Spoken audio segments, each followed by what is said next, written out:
We are back for another episode of the toughest podcast co-host What? in the podcast world, Nick Robertson. Welcome, Nick. Is that a Hold good on intro? second. What did you just do there? I don't know, but it was good. Yeah. It was a good intro. We're back with the toughest podcast. With the toughest co-host. Thank you. I'm trying to give you a compliment. I see what you did there. Trying to give you a I like compliment. I'm really good. How are you? I'm doing good. Yeah. It's been a good week. Awesome week. I've been riding my bike. Really? Like not bicycle, like No, I know. Your motorcycle. Motorcycle. Yeah. Yeah. It looks fast. It's it's pretty fast. Yeah. It's fast enough where Karen doesn't want to get on the back. Care to elaborate? No, that's it. No, Okay. I mean, I will say this: it has different modes. So you know how like newer cars have modes. You have like sport mode, Sport mode, drift mode, sand mode, off-road mode. It has rain mode, which Nobody's using that unless it's raining. and then sport mode, which you can imagine, and Yeah. then a standard mode, and then it has a mode where you can like preset everything, like the torque, the power. So last night I figured out how to do that. Has it ever come out of sport mode? I've put it in rain mode when it's raining. Wants to try it. Okay. I don't know. I like this. I like that. I have a pastor. I'm friends with a pastor that has a fast motorcycle that has sport mode. Yeah, I mean, And he just doesn't take it out of sport mode. His wife never gets on the back, which is probably a good thing. probably. Yeah, Yeah. I mean, sport mode just helps me to get like 0 to 35 faster, like not over it. Right? Zero, 0 to 135. Yeah, or 35 or 40, whatever the speed Yeah. limit is. Anyways, did you have a good week? Yeah, I'm having a great week. I am too. Yeah. Let me tell you about my week. What you got? Well, I have a friend who went turkey hunting. Really? Yeah, How'd they do? great. He got a turkey. Send me a Awesome. picture of it. Yeah. So he sends me his picture, and he's out turkey hunting. I didn't even know he's going. I was in a meeting when I got the picture, so I was a little envious. Yeah. I saw the picture of his turkey. Double bearded turkey, which I didn't. Really? Yeah, you ever seen that? No, I I'll haven't. show you I've a never picture. turkey hunted. Yeah. You've never went turkey hunting? No. Oh. Maybe I should try that. You should try. Yeah. I don't know. If you can't hit a squirrel, I don't know if you'll hit a turkey. Are you kidding me? These turkeys are huge. They're like a bowling ball with wings. That's true. So- That's true. But they're pretty sneaky. So, anyways, he gets his turkey. Yeah. I see him at church on Sunday, Okay. and he's like, "Hey, I have this turkey, but he lives in an apartment. He's like, what do you think if, like, I bring it over to you and we just cook it up together?" Okay. So now I have a turkey to cook this next week. So I'm pretty excited. Did you get the feathers out of it? I don't know. I assume he'll bring it over all ready to go. Okay. You don't think that's how it's going to work? Dude, I got friends that deer hunt that Yeah. never field dress their deer. They just take them straight to the processor with Yeah. everything intact. And I think the processor either laughs at them or charges them an ungodly rate to Yeah. do the job that was Well, I'm supposed hoping to my be done. friends are better friends than your friends. Yeah, exactly. Yeah. Wow. So, anyways, that's it. We ready Yeah. to jump into this today? I guess, yeah. I kind of want to go turkey hunting now. I do too. Yeah. We'll take the show on the road. Yeah. Sitting in a blind, recording a podcast. Dude, I went and played some of the best golf last week that Yeah. I've probably ever played. Okay, hold You're- on a second. you're playing I by played some of yourself? the nicest courses that last week that I've ever okay. played. Okay. And I did halfway decent. Yeah. It's funny. I noticed something. At courses that cost a little more, I always golf a little better. It's like they set the precedence for how my day's going to go. Like if I golf like $1 a hole, $1.50 a hole golf course, golf like trash all day long. Yeah. $3, $4 a hole golf course, my golf game goes up. You know, Okay. You get what you pay for. I adjust my golf game for the anyway, for the Anyways. value of the course. All right. So if I play golf against you, I want to go to a cheap course. Yeah. Okay. Yeah, if you want to take me to a cheap course, then you'll probably win. No, I'll probably win. Yep. If I take you somewhere into a $3 a hole course, I'm spanking you Yeah, all well- the way around. You're a high roller though, so you can afford those fancy golf courses. No. I'm not a high roller. This is what we're going to talk about today. I find though. discount coupon codes. I can't be envious of your job. Oh, yeah, right. You're not going to be envious of my job. No, I'm not, and you shouldn't be envious of mine. I shouldn't be. I agree. I'll work on that. I know you are. Yeah. Because you say I only work on Sundays, but Yeah. That's how pastors work, right? that's it. They work That's Saturday it. nights a little bit, Sundays, answer a few hate emails on Monday, and That's roll it. on to the next week. That's it. Let's jump into this. Just Matthew vacation 25. to Florida for 5 days. Let's just kind of read through this text and Yeah, so we're going to talk about what? The parable of talents? parable of talents. Okay. That's Matthew 25, verse 14. Verse 14. You have it? Yeah. All right. You want me to read it all? I don't know. Maybe just read some and I'll be like, hey, Nick, stop there. And Okay. we'll kind of like talk about it. Does that work? For it will be like a man going on a journey who called his servants and entrusted to them his property. To one he gave 5 talents, to another 2, and to another 1, to each according to his ability. Then he went away. All right, let's stop there. Yeah. So the talents there, like when I was a kid and I heard this story, I thought like a talent. Yeah, like a talent show. Like a talent Like- show. You know, you can juggle and... Hula hoop at the same time. Yeah, right. Yeah, exactly. I can't do either, but Yeah. can you juggle? No. Hula hoop? Well, I can probably hula hoop. No, you can't. Are you kidding me? I got moves. Okay. Never mind. What about unicycle? I've always wanted a unicycle. I don't know. I'd be willing to. I don't think that's a good idea. Where are we at? All right, so a talent. It's not talking about like a specific thing you have there, but it's actually talking about like money. So I think like a bag of money. So I thought talents were like opportunities or responsibilities. Yeah, I think we'll get into like what the text means there. Okay. But here in the story, he's saying he gave one this amount of money, another this amount of money, and another this amount of money. So it's actually a significant amount of money here in the story. So it'd be, I don't know, let's say he gave the first guy. Well, isn't a talent just priceless? Priceless. You're on a roll today. Yeah, thank you. Let's say he gave one guy $200,000 about the first guy. The second guy he gave, say, $80,000. Okay. The third guy he gave $40,000. Gotcha. And then I think you read where he went away. Yeah. Then verse 16. Let's start there. Yeah, he who had received the 5 talents went at once and traded with them, and he made 5 talents more.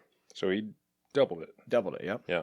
So also he who had the 2 talents made 2 talents more. That's doubling as well. It is. Yeah. Thank you for the math scholars.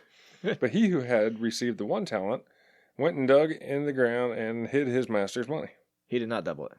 Oh, wait a minute. You texted me earlier. I did? Yeah. And you said... What did you say? I don't know. You said we're going to talk about this, and then you said, are you taking risks or are you... Playing it safe? Yeah, playing it safe. Yeah. That's where we're going. I got it. I should have read through this earlier so I would have had the epiphany. Well, I wanted to come at the end. Oh, sorry. So it'll come like, we'll just build up to it, and at the end you'll be like, oh. See, okay. You just had your moment, your aha moment too early, which is good. There's so much in this story. All right, go ahead. Verse 19 says, after a long time, the master of those servants came and settled accounts with them. And he who had received the 5 talents came forward, bringing 5 talents more, saying, Master, you delivered me 5 talents here. I made 5 talents more. Then the master says, well done, good and faithful servant. He's going to do the same thing with the other guy. Yeah. Like, hey. With the other guy that had 2 and made 2 more. The other 2 made 2. He's going to say, hey, good job. And then the one who had received the 1 talent came forward, saying, Master, I knew you to be a hard man, reaping where you did not sow, gathering where you scattered no seed. So I was afraid, and I went and hid your talent in the ground. Here's what is yours. And so the master that. So he just gives a talent back. Gives him 1 back, right? So it's what you gave me, I'll get back to you. He calls him wicked and slothful servant. You knew that I reap where I have not sown and gather where I have scattered no seed. He's saying, hey, you should have invested my money with the bankers. And in my coming, I should have received what was mine on my interest. So he takes that talent from him and gives that talent to the guy who made 10 talents. Yeah, the guy that's going to go and invest his money. Yeah. So the story's like, there's so much, like you had an aha moment, but there's so many different moments. I just had another aha moment. What is it? Well, me and Rachel, we started investing recently. Okay. Probably at the wrong time to start investing. Mm-hmm. And now the money that we stuck into our investment it's gone down. Yeah. We're not like out money because if we haven't cashed out, so it's not like we're out of it. But, if we were to cash out today, we would be out money. Yeah. And let the investment ride a little bit. Let it ride. Yeah. Well, there's a few interesting things here. Yeah. One is he's giving them according to their ability, right? So he gave them talents according to their abilities. Yeah. It's interesting he didn't give them all the same amount. So like in your mind, when you hear this story, a lot of times you think, shouldn't he have given all 3 of them an equal amount to see what they could do with it? Like, what would that be? Like 2.5. So he gave 1 5, 1 2, 1 1, so 8. Yeah. So he should have gave all of them 2.5 or 3. 2 1/3 or whatever it be. 2.5. Let's not try to do math. Yeah, it's like 2.3 or something. Yeah. Anyway, so go ahead. In our minds, like we said, hey, fair would have been to give all of them the same amount. Right. But the master doesn't do that, right? He's like, no, it's my money. Yeah. I get to decide what I want to do with this, and what I want to do is I want to give you 5, and you 2, and you 1. And so really with those talents, as we start to apply this in the context of Matthew 25, is we're seeing that Jesus is getting ready to go away, but he knows he's going to come back. Right. So the story here, the king, hey, I'm going to give you these talents. I'm going to go away, but I'm going to come back. Yep. So in our lives. Yeah, so take these talents and see what you can do with them. So God's going to give you talents. Right. And he's went away, right? Yep. Jesus has. But Jesus is coming back. So you're going to stand before him and answer one day for what you've done for your talents. So talents would be more like opportunities, or you said it in the beginning. Yeah, responsibilities. Responsibilities in your life. Yeah. So these talents are responsibilities or opportunities that God has given you in your life. Right. And so someday you're going to give an account for it. What are you doing with it? Yeah. Have you taken those things and, done something positive with it for the kingdom? Yeah. Or have you went and buried it in the ground to make sure that you wouldn't lose it, or and you just absolutely done nothing with it? Yeah. So he's given you, it's like an assignment. This is the aha moment. So do you understand the assignment? Isn't that like a TikTok thing? I think so. Yeah. I don't really know what the song is. So if the song's really bad, yeah, please excuse us. I have no idea. I've heard that. And so we need to understand the assignment. Is that what we titled this episode, maybe? Anyways, so the assignment is to carry out these responsibilities God has given us faithfully. Right. And in an enjoyable way. Like the first two guys there, like they weren't scared of the master coming back. Right. Because they have used their talents. Yeah. The responsibilities they that did God has something given with them. it. The other guy was scared of the master coming back. He was. So it's really this thought that you are being deployed into the workforce or deployed in your life for service of the king. What you saying? This had some like a military reference earlier. I think it kind of does. Yeah. So I would look at it this way: we're in God's army. Yeah. And He's given us a job. But Right. so let's look at the God's our commander. Let's look at it that way. Yeah. So I remember, and I think it was about 4 years ago. I got sent down to Louisiana, to the middle of nowhere for a month for military training. I was in an infantry unit at the time. Okay. And so it's like there were thousands of us. This big, like battle type thing you pull off over the next 3 or 4 weeks. Yeah. And Like an evolution. it's the real deal thing, Yeah, right? So okay. you it's pretty cool. But I was in an infantry unit. So your job is just like to walk around Right. all day. So I remember that we were told Kind of like grunt work, right? It's grunt work. Yeah. Like every day, hey, you're going to dig this foxhole. And then at the night, we would sleep in it sometimes, and then we'd fill it in the next day. We'd walk another couple miles during the day. We'd dig another foxhole. Yeah. And so I'm the chaplain in the unit, but my commander's like, hey, I want you out there Did you have with somebody else digging your foxhole? No, he's like, I want you out there with the soldiers, digging Okay. foxholes, Nice. seeing how they're doing. So there was another chaplain that I met, and he was with a striker brigade or a striker battalion. Do you know have you seen a striker? I don't. No, I haven't. Oh, yeah. It's like the. It's the baddest looking. Is that the thing with like 8 wheels? Yeah. It's like a tank, right? It's a tank with tank with wheels. tires. But it Okay. has machine guns on it, RPGs. I mean, it's cool. Like Yeah. it's. So you get to ride on that. Oh no. No. This is what I'm telling you. You're missing sorry. the point of All the right, story sorry. here. So I'm thinking you get to drive this thing. no. So I'm in an Chaplain's infantry unit. rules. So we are walking around digging holes. It's burning hot. We have body armor on. It's Yeah. miserable. And it makes no sense to us. Hey, go dig this hole. Right. I'm like, why? But that's what we're told to do. So we look out there and we see strikers. For a lot of us, it's the first time we've ever seen these things in action. Yeah. It was cool to see. They'd go 60 miles an hour. Wow. Like, if you're in a battle, Yeah. you want these on your side, Like right? you said, 20 tons and, Yep, tank bad with looking piece of tires, and equipment. now they go 60 miles an hour. They got all the cool Yeah. gadgets. So in my mind, I'm looking over there, and I meet their chaplain, and so while I'm over here like digging foxholes with my guys, Yeah. this guy's over there riding in strikers, Right. and I'm thinking, I want his job. Like he has the coolest job. So finally, there's one day he couldn't go check on some soldiers, so I had to go check on their striker soldiers, and so myself and all the other infantry guys, we thought that was the coolest job. Yeah. So I go hang out with them for a day. Those guys are on this striker. It's burning hot. Like they're inside there, like sweating like crazy. Yeah. I think some of them may have AC, but the one I was on didn't have AC. I mean, these guys I thought they were going to die. It was They so were hot. looking back at you guys saying these guys are out and got a nice cool breeze and they Yep. have to dig a hole. They're looking at us over there and they're thinking, these guys are in the shade. They have this hole. They're just kind of laying in all day. Yeah. They don't really have to do anything. We're over here for all our equipment. And they were envious of us over Yeah. there. Funny how the grass is always greener on the other side. It is. Sometimes it's fertilized with manure. That's true. So here's what's interesting about this story, though, as you think about it, is that so we signed up for this, Yeah.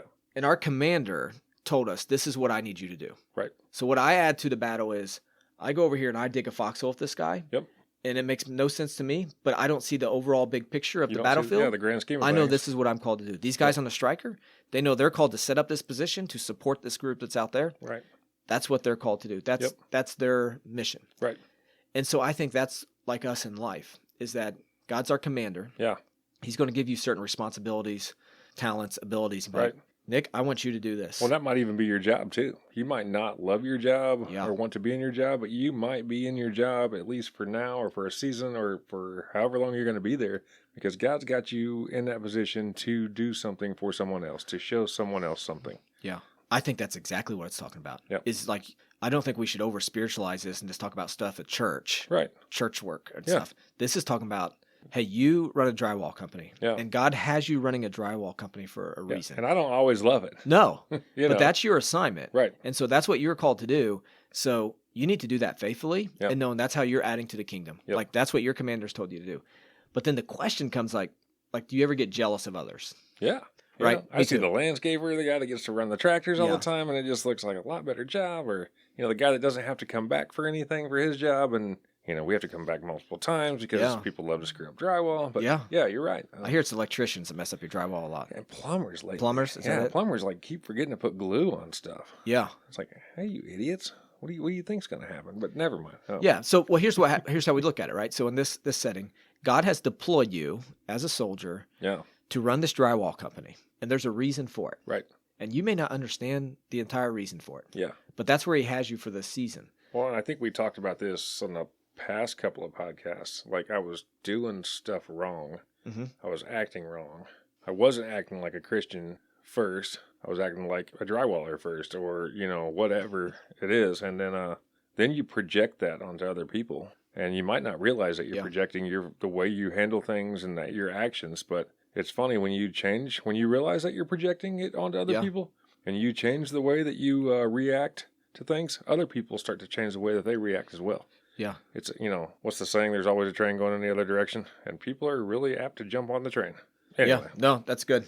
So I think what I'm taking, or encourage men to take from this, is that to understand this is where God has you, and he has the right to put you wherever he wants. Right. And it's not just work. I mean, it's anywhere in life. It's in marriage. It's with kids. It's with, you're leading a group of people. It could be anything. And anyway, even at church, right? Even so at church. If you come to church, like, God has a certain assignment for you, and that's what you're called to do. So you just do it faithfully. Right. So if your job is to greet people at the front door when people come into church, then you should smile and be the best greeter that anyone's ever met. Exactly. And happy and doing a great job of what you do. Yeah.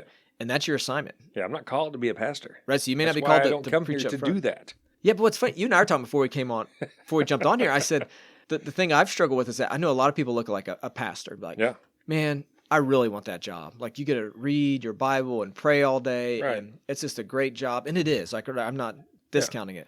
But then I was telling you that on my side, sometimes I'll look at you or others and be like, I really wish I had a job like that. Yeah, I wish I could go sneak off and play golf or go do this. Man, it's funny, too, because I was always one of those people that thought pastors, they work Saturday for a few hours, prepare their sermon, give their sermon Sunday. They're off by noon, 1 o'clock, and they're done for the week. Yeah. I did not realize how much pastors do. I mean, I have a friend that's a pastor. I don't think he takes any days off. Yeah. I didn't realize that before. Maybe he might take a half a day here and there, but he better. He better. But I just didn't realize. So, and maybe you don't always realize too what people actually are going through. It just they put on a front. Yeah. They make their life appear to be this way, but you never really know what's actually going on. Yep, it's true. So here's my aha moment on this. Yeah, what you got? Is that I think you have to realize is that you work for the king.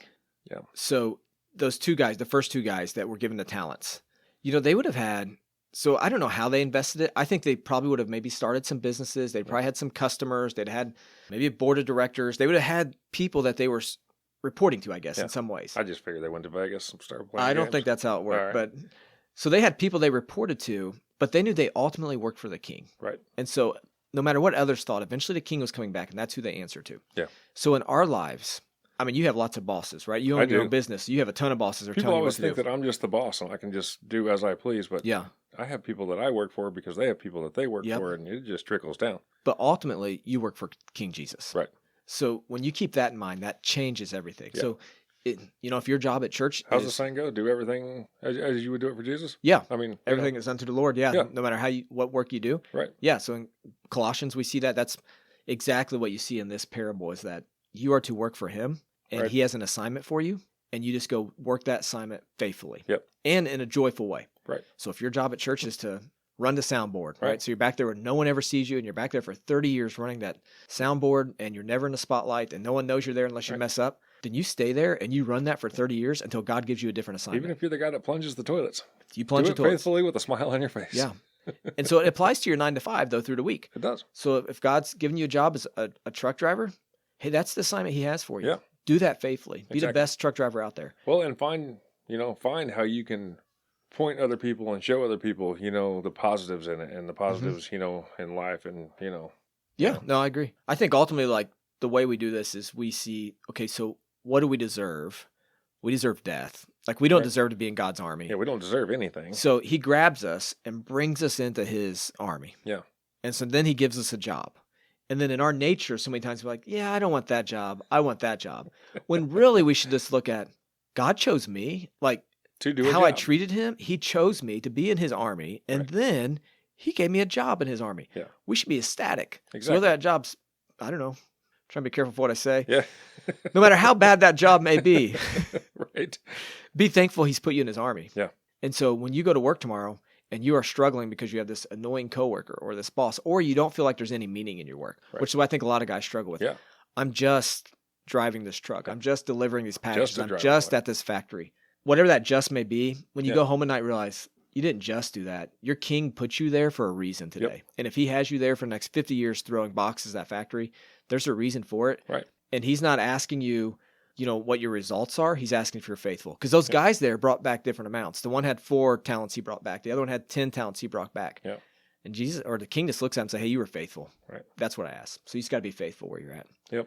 I don't know. I've enjoyed this text. Yeah, this is pretty good. I mean, you see it as a parable, but just other ways to kind of look at it and break it down. It just Yeah, no, the other thing. it's not just pulling the writing It's off not. the page. You mentioned taking risk Yeah. at the beginning. Like, Yeah. it took, these guys weren't guaranteed that they were going to invest this money in what was going to happen. Right. They're willing to take risk. Yeah.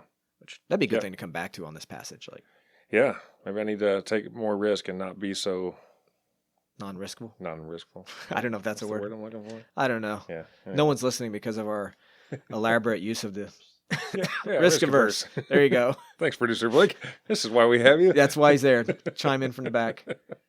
Awesome. So, all right. Anything else on this? No, I think we covered it pretty well. All right. If you got anything to add to it or whatever, let us know. Yeah, we'll have to come back to this one. Yeah. Next week, we're going to talk a little bit about marriage. So, Ooh, here we go. all right. Subjects are getting deep. I'll let you do most of the talking next week. So, You don't have to. yeah, no, I'll let you dig that hole. Thank Dig you. your own foxhole. Oh, great. All right. Well, thanks for listening today, guys. Yeah. Make sure to share it on Facebook and Yeah, your social media platform. social media. And, And, yep. we'll talk to you here soon. Yeah. See you next week. Thursday. Yep.